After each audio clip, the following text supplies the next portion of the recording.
Bonjour et bienvenue dans ce nouveau vlog autour du SlowRimo, qui est le défi d'écriture que je me suis lancé pour ce mois de novembre. Donc aujourd'hui on est le 18 ou 19 octobre, quelque chose comme ça.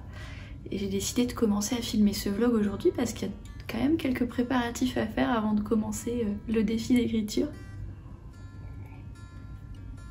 Alors si vous avez envie d'en savoir un petit peu plus sur le SlowRimo et ce que je me suis lancé comme défi, etc., il y a des vidéos que j'ai sorties un peu plus tôt dans le mois, enfin que j'ai sorties du coup au mois d'octobre, au moment où je filme celle-ci.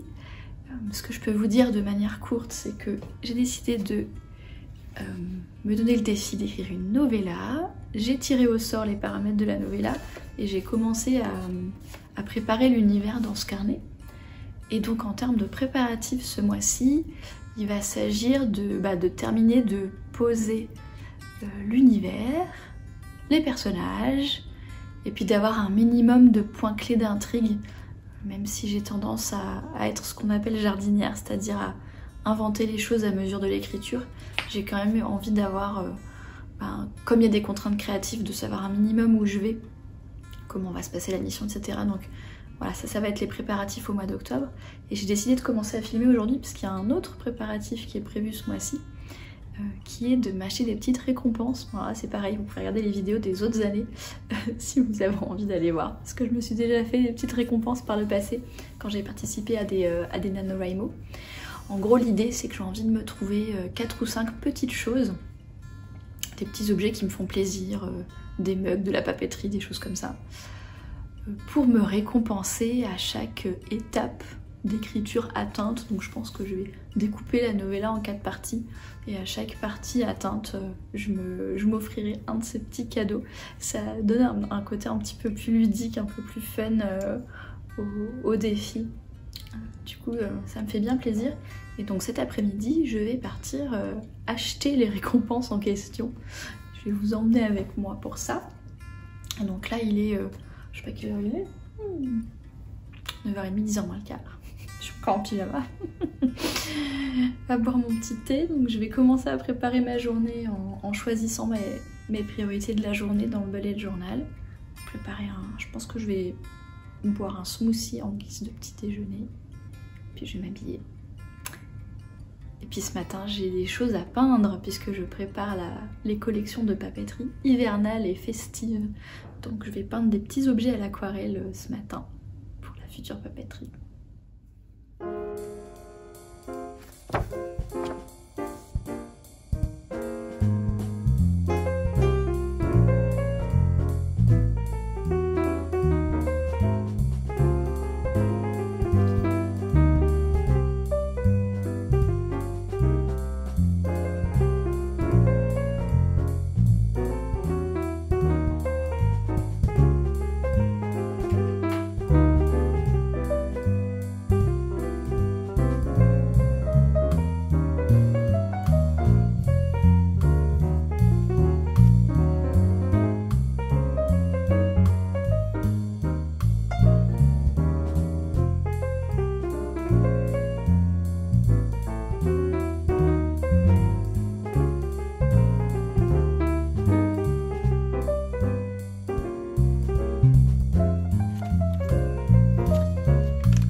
reçu un paquet d'une commande que j'ai passée sur une boutique de papeterie qui s'appelle 85 rue Tranquille.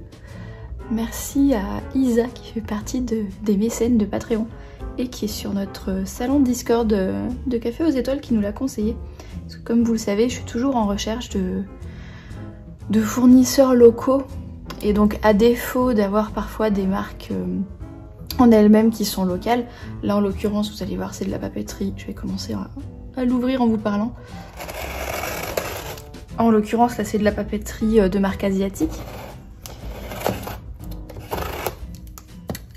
Et jusqu'à présent, j'avais pas trouvé de magasin de papeterie ou de revendeur de papeterie français qui vend ça. Donc là, cette nana, elle est, je crois qu'elle est hongkongaise, d'après, ou Shanghai, enfin elle est chinoise, d'après ce que j'ai lu sur son site, mais elle habite en France, et donc elle opère ce magasin depuis la France. Du coup, j'ai passé une commande, parce que, vous allez voir, il y a certaines de mes marques de papeterie asiatique préférées dans sa boutique, et je voulais tester pour pouvoir rajouter un fournisseur français dans ma liste de fournisseurs de papeterie. Donc c'est une commande test. Et puis je pense que je vais me faire un petit bundle avec la papeterie que j'ai reçue, peut-être pas tout, mais une partie de la papeterie que j'ai reçue comme petite récompense Slow Raimo. Écoutez, jusqu'à présent je suis plutôt contente parce que j'ai passé commande lundi. C'est arrivé mercredi par Colissimo de la Poste. Donc déjà, super efficacité en termes d'envoi et de choses comme ça. Ça, je pense que ça doit être des petits cadeaux. C'est souvent que les magasins de papeterie comme ça, ils ont des petits...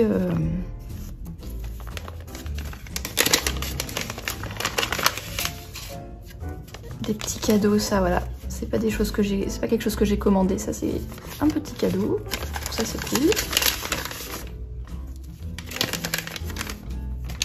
J'ai commandé des trucs de Lin Chianing, je vous en ai beaucoup parlé de Lin Chianing, c'est une taïwanaise que j'aime beaucoup, qui fait des super trucs. Oh, il y a même un petit mot. Elle l'a envoyé en 20 minutes la commande et elle a eu le temps d'écrire un petit mot en français, c'est vraiment trop cool. Donc ça dit bonjour Florie, merci pour votre commande. C'est une feuille pour stocker vos autocollants et vos washi tape. J'espère que vous appréciez nos produits. Bonne journée. Ah. Oui, regardez, moi je pense qu'on peut la... Il doit y avoir moyen de la couper en deux pour pouvoir entourer les washi tape comme j'ai pu le faire par le passé. Là j'ai utilisé un marque-page pour le faire. Et je pense que ça c'est fait pour ça aussi. C'est top. C'est un petit charme pour mettre sur les... Regardez comme j'ai fait là avec le petit chat de Kiki la petite sorcière. Vous voyez, c'est pour mettre un petit truc comme ça. J'ai commandé pas mal de petits tampons. Je vous en ai parlé de cette marque déjà, Mu Lifestyle, qui fait des tas de petits tampons en acrylique. Et en gros, vous avez des choses comme ça que vous achetez à part, qui permet de tamponner. Donc je suis très contente d'avoir trouvé un revendeur français qui vend cette marque parce que j'aime beaucoup.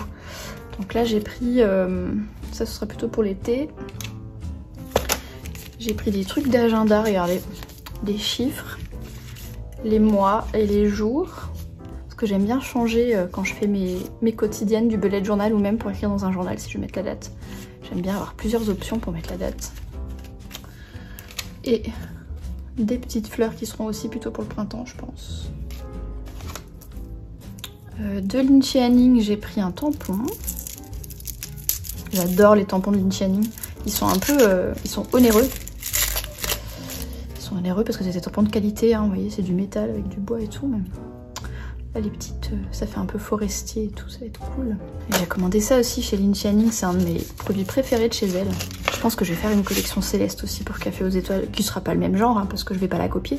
Je vais faire mon propre truc. Mais regardez ça, comment c'est beau. Il y a 50 000 planètes. C'est magnifique. C'est un truc que j'adore recommander régulièrement parce que je les utilise beaucoup. Et encore une fois, je suis très contente d'avoir trouvé un magasin français qui les stocke. Et les deux derniers, c'est des choses que j'ai voulu tester. Des marques que je ne connais pas. Donc ça, c'est un carnet pointillé A5. Et ça s'appelle Letterpress.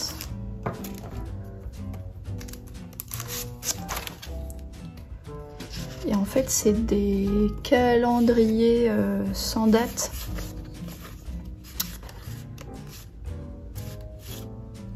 permettre de s'organiser tout seul. Et en fait je l'ai commandé plus comme benchmark ça pour Café aux étoiles parce que j'aimerais bien sortir une collection agenda en janvier si j'ai le temps de le faire avant janvier.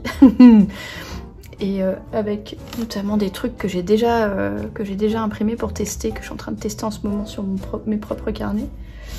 Et ça, je trouve que c'est pas mal d'avoir un espèce de calendrier perpétuel et peut-être de proposer différentes illustrations en fonction de la saison par exemple, tout simplement dans le style Café aux étoiles, cosy, onirique et tout.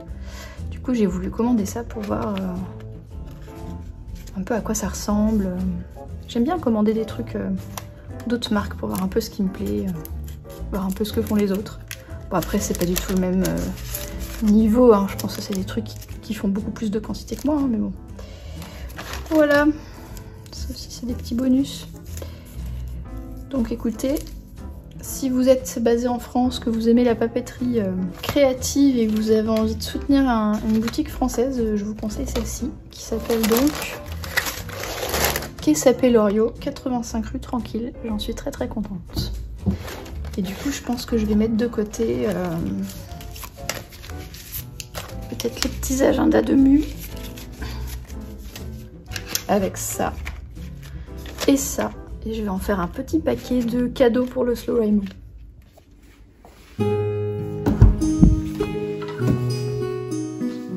Donc la situation est la suivante. La situation est que je vais commencer aujourd'hui à m'occuper des brainstorms pour le Slow Rainbow, notamment tout ce qui est les plots embryos pour les deux personnages, commencer à penser à l'intrigue, ce genre de choses. Et j'ai envie de réintégrer mon bureau pour ça, notamment parce que j'ai un tableau noir qui est parfait pour noter des idées et m'asseoir sur mon bureau pour réfléchir aux idées que j'ai notées, vous voyez. Sauf que depuis le mois de mai que je suis un peu en épuisement et en trucs comme ça, tout ce qui est rangement, c'est un petit peu passé en secondaire. Du coup, avant de pouvoir me mettre au travail, il va s'agir de préparer l'environnement, ça fait partie de l'organisation sereine ça, et de ce que les cuisiniers appellent, enfin les chefs cuisiniers appellent la mise en place. C'est pour pouvoir vraiment travailler sereinement, il faut que mon environnement soit propice pour le faire. Donc là on va faire du minimum, hein. Je vais pas passer la journée sur le bureau, mais il va y avoir des trucs à ranger. Ça c'est les restes de papier de la commande, enfin de la vente de papeterie d'automne là de ce septembre et la dernière capsule Patreon. Ça c'est des tas de cartons, des cartons CD Projekt qui est le studio de jeux vidéo pour lequel je bosse. Et il y a des trucs, des papiers, des choses comme ça de Café aux étoiles. Et puis il y a un meuble Ikea que j'ai commandé au mois de mai qui est une desserte sur roulette que je voulais pour justement mettre les papiers, les commandes, les enveloppes, les machins comme ça et que j'ai toujours pas monté. Et puis il y a de la déco d'automne à finir de mettre. Donc ce que je vous propose, c'est que je vais passer peut-être une petite heure, quelque chose comme ça, à sortir tous les cartons, à nettoyer ce qu'il y a à nettoyer, à ranger ce que je peux. Je vais voir si je commence à monter le meuble Ikea maintenant. De manière à avoir un environnement un minimum propice pour bosser. Puis je pense que je ferai un vrai tri, un vrai Marie Kondo plus tard. Mais là au moins l'idée c'est que je vais quand même passer la fin du mois d'octobre à préparer le roman et sûrement le mois de novembre à faire mes sessions d'écriture ici dans ce bureau. Donc on va commencer par rendre l'environnement un petit peu plus agréable à vivre. C'est parti!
voilà, la desserte est montée, opération meuble Ikea terminée. Elle est là, elle roule, elle fait son job, c'est parfait. Maintenant la question c'est où vais-je donc la mettre? Puisque elle est un peu plus haute que le bureau, donc je peux pas la laisser tout le temps à côté du bureau, ça va pas être joli. Et puis l'idée c'est de pouvoir la rouler à côté quand je suis en train de faire des colis ou des choses comme ça, puis de pouvoir la dégager du chemin quand j'en ai pas besoin. Donc il va falloir que je regarde un petit peu où est-ce que je mets quoi pour pouvoir lui donner une place permanente et en même temps que je puisse la tirer quand j'en ai besoin et la mettre à côté du bureau. Donc je pense qu'il va y avoir expérimentation. Bon, je suis saoulée, il n'y a rien qui va. Je me suis encore lancée dans un truc plus compliqué que prévu. J'ai essayé toutes les combinaisons et en fait, dans cet endroit-là, il n'y a rien qui va parce que je trouve que les trucs qui sont plus hauts que le bureau, ça écrase la pièce en fait. Et du coup, je sais pas quoi faire. Donc là, faut réfléchir à la fois au côté pratique, c'est-à-dire avoir accès à l'imprimante, à la Cricut, à la desserte pour pouvoir faire les paquets, etc. Et en même temps au côté esthétique, parce que voilà, après chacun ses façons de fonctionner, mais moi si la pièce dans laquelle je suis n'est pas belle, j'arrive pas à me concentrer, j'arrive pas à travailler et je vais pas dedans. Donc bah écoutez, je vais continuer à réfléchir et je vous montrerai comment ça se finit. Du coup ce que j'ai fait c'est que j'ai tout sorti. Quand je vois tout ce bordel là, ça me donne envie de faire une Marie Kondo sur tout l'appart. Et voilà. En fait je trouve que quand on... Bon il y a encore du bazar là, mais quand on vire tout le truc, je trouve que ça donne une vision plus claire de l'espace et que ça permet de mieux expérimenter. Donc au final, ce que j'ai fait, c'est que je me suis créé un nid là où il y a mon bureau, donc il va y avoir plein de rangements à faire là, mais bon. Et du coup les tiroirs là, je les ai foutus là-dessous. Comme ça je peux avoir accès assez facilement. Et je pense que ça me plaît ce petit coin là. Parce que ça me permet d'avoir mon petit nid pendant que je travaille. Et d'être pile en face du tableau quand j'ai besoin de faire des brainstorms. Donc celui-là finalement je l'ai remis à sa place. Ça du coup je l'ai décalé ici. Il bougera plus jamais parce qu'en fait vous avez 60 kg de poids dedans. Et du coup ça libère l'espace qui est là parce que du coup j'ai mis ça là.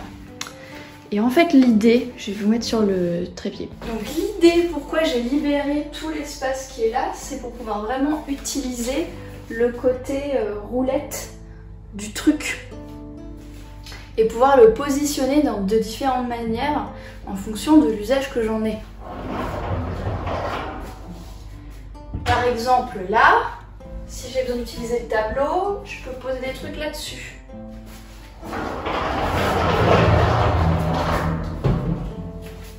Si j'ai besoin d'utiliser l'espace qui est là, par exemple pour faire du sport, je peux aller le caler tout au fond.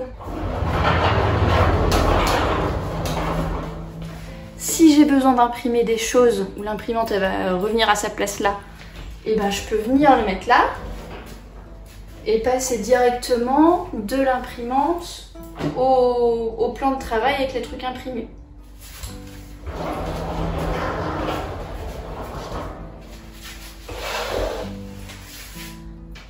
Et là vous avez vu, si je veux me mettre de l'autre côté du bureau, par exemple pour avoir d'un côté l'ordinateur avec les adresses, les enveloppes et tout, et de l'autre côté les choses imprimées, et bien du coup j'ai mon petit espace où je m'assois et où je prépare les enveloppes.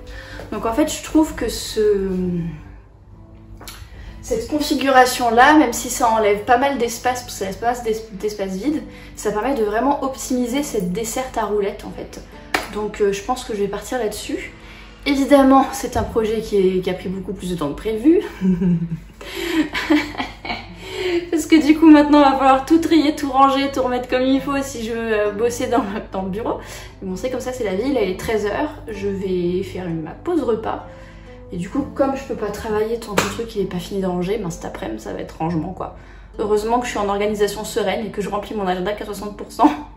Que du coup les trucs que j'avais prévus cet après-midi je pourrais les faire demain. Voilà, il doit être pas loin de 15 h et j'ai enfin terminé mon bazar, en tout cas pour l'instant. Donc là j'ai mon petit nid de bureau où je vais m'installer pour faire du coup mon brainstorm de SlowRaymo. Là il y a la petite desserte avec les affaires de la boutique. Des petites lampes cosy bien situées. J'ai changé un petit peu la déco là. J'ai pas terminé de mettre les trucs d'automne parce qu'il faut que je trie tout ça. Ça c'est la papeterie du moment que je monte et que je descends en fonction de où je travaille. Voilà, et puis bon, là je pense qu'il y aurait encore des trucs à trier. Mais pour l'instant ça fera le job. Voilà, et il me reste encore un ou deux trucs à ranger hors du bureau. Loin des yeux, loin du cœur, le bordel. Mais là pour aujourd'hui ça suffira parce que eh ben, il faut que je me mette au travail. Donc c'est parti.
Donc là ce que j'ai fait c'est que j'ai toujours mon petit carnet de SlowRaymo là que j'ai décidé d'utiliser cette année pour faire la petite en gros. Et j'ai tiré au sort, je sais pas si vous avez vu les vidéos précédentes où je vous ai parlé de ça, mais j'ai tiré au sort un certain nombre de paramètres pour un défi qui va être une novella de Space Opera du coup. Et je suis encore dans la phase, donc je suis dans la phase de Preptober, on est encore en octobre. Et je suis en train de répondre en fait à des questions, on va dire, d'ordre général, de société, de contexte social et culturel, pour donner un petit peu de profondeur à l'histoire.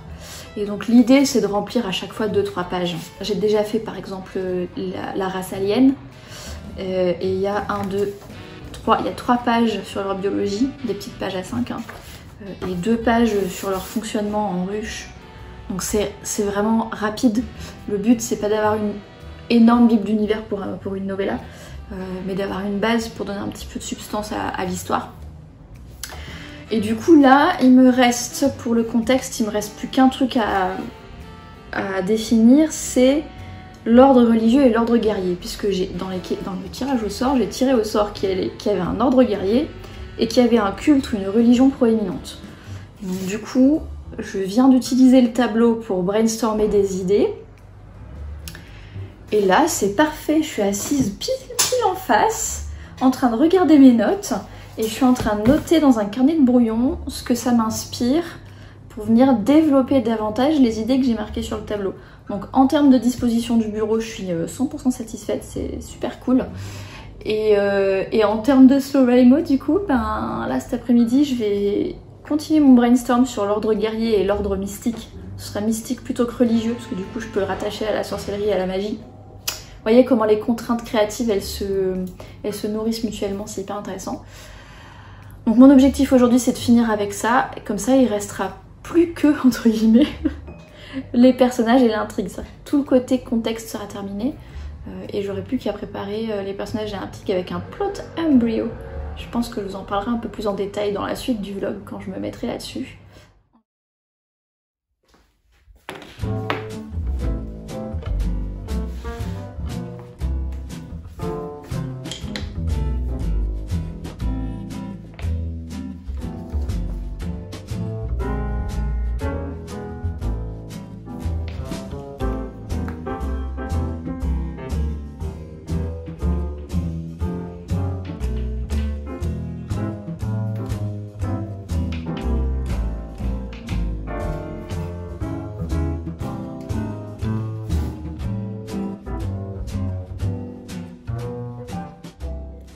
J'ai un créneau créatif là pendant 1 heure où je vais brainstormer... comment expliquer? Brainstormer la structure narrative de la novella. Donc moi en tant qu'écrivaine, je suis plutôt ce qu'on appelle jardinière. C'est-à-dire que quand on écrit, il y a un peu 2 pôles, plus jardinier ou plus architecte. Je crois qu'il y a des termes plus savants pour dire ça, mais j'aime bien utiliser ceux-là, qui sont en gros les écrivains et écrivaines jardiniers ou jardinières. C'est ceux et celles qui, comme moi, ont tendance à créer à mesure de l'écriture, que c'est en écrivant l'histoire qu'on continue à l'inventer au fur et à mesure. Et les personnes qui se qualifient d'architectes sont des personnes qui ont plutôt tendance à avoir un plan très détaillé à l'avance, voire carrément la liste de scènes à l'avance, et que l'écriture serve juste à donner corps à l'idée, mais qu'en gros le processus créatif il se passe dans la création du plan plutôt que dans l'écriture en elle-même. Puis c'est un spectre où on est plus ou moins proche d'un ou deux des pôles, et ça c'est quelque chose qui s'apprend quand on écrit en fait. Comme n'importe quel art finalement, on apprend notre propre fonctionnement en faisant. Et moi j'ai découvert que je suis plutôt côté jardinière du spectre, mais j'ai quand même besoin d'un minimum de préparation avant de commencer à écrire. Ne serait-ce que pour donner un petit peu de profondeur en fait à l'univers et aux personnages. Donc la semaine dernière je me suis occupée de brainstormer l'univers, donc ça c'est fait. J'ai juste défini de quoi rentrer dans les paramètres du tirage au sort que j'ai fait pour avoir une base d'univers et de société dans laquelle mes personnages se situent. Et maintenant, ce que j'aimerais définir avant de commencer à écrire, c'est mes 2 personnages principaux, donc leur passé, aussi pour rentrer dans ce que j'ai pioché, donc j'ai tiré 3 trucs au sort pour chacun des 2 persos, donc m'assurer que je rentre là-dedans. Leur passé, leurs désirs, leurs émotions, leur personnalité, qu'est-ce qui les motive en fait, quelle est leur situation dans cette société-là et quelle est leur place dans cette histoire et pourquoi ils rentrent dans cette histoire, c'est quoi leur but, c'est quoi leur désir, c'est quoi leur défaut, quelque chose qui va donner un petit peu de profondeur en fait au personnage. Et puis du coup avoir quelques points d'intrigue importants. Donc j'ai pas envie de tout décider à l'avance, simplement j'ai envie de savoir de quoi je parle et où je vais. Du coup j'ai choisi une méthode de structure narrative qui s'appelle le plot embryo, qui a été mise en place par Dan Harmon, je crois qu'il s'appelle un truc comme ça. Je vous mettrai un lien vers quelque chose qui explique ça en description de la vidéo, mais c'est le scénariste de la série, notamment de la série Community, qui a mis ça en place. Et ce plot embryo, c'est une version simplifiée, on va dire, du voyage du héros. Donc c'est un truc en 8 étapes qui assure, comment dire, le but initial du personnage quand il rentre dans l'histoire et qui assure que le personnage évolue au fil de l'histoire, en fait, que ça le fait changer, que les événements de l'intrigue le fassent changer. Et j'ai choisi ce mode-là pour brainstormer mon truc, parce que comme je me suis foutu en tête d'écrire une romance paranormale, donc c'est important que les 2 personnages évoluent, parce que c'est un genre littéraire où l'émotion, les personnages et le relationnel sont hyper importants. Donc je voulais être sûre d'avoir des personnages qui aient de la profondeur et qui se fassent évoluer mutuellement pour que ce soit intéressant. Mais je voulais aussi insérer ça dans l'intrigue principale, parce qu'en tant que lectrice, je me suis rendu compte que les romances que je préfère, ce sont les histoires où il y a une autre histoire en fait. Du coup j'ai envie d'avoir un squelette pour une intrigue principale, et je trouvais que le plot embryo s'y prêtait bien, puisque ça fait réfléchir simplement à 8 étapes. Alors je pourrais vous en parler plus en détail si vous voulez. Si vous comprenez l'anglais, je vous invite à découvrir la chaîne YouTube de Rachel Steven, qui a tout un tas de vidéos tuto explicatives gratuites à propos du plot embryo, parce qu'elle a je crois qu'elle a toute une formation en ligne là-dessus. Donc si vous comprenez l'anglais, écoutez, je pense que c'est intéressant. Sinon si vous tapez plot embryo sur Google, je pense qu'il doit y avoir des ressources en français. Je trouve que c'est 8 étapes qui sont simples, mais le fait de brainstormer autour de chacune des étapes et de se demander, ok, pour mon protagoniste, qui il est au départ, de quoi il a besoin, où est-ce qu'il va, qu'est-ce qu'il cherche, comment il va le trouver, même si j'ai juste 2-3 petits points clés pour chacun des 8, je pense que c'est déjà une super base, si je le fais pour les 2 persos, pour avoir ensuite des points d'intrigue. Voilà.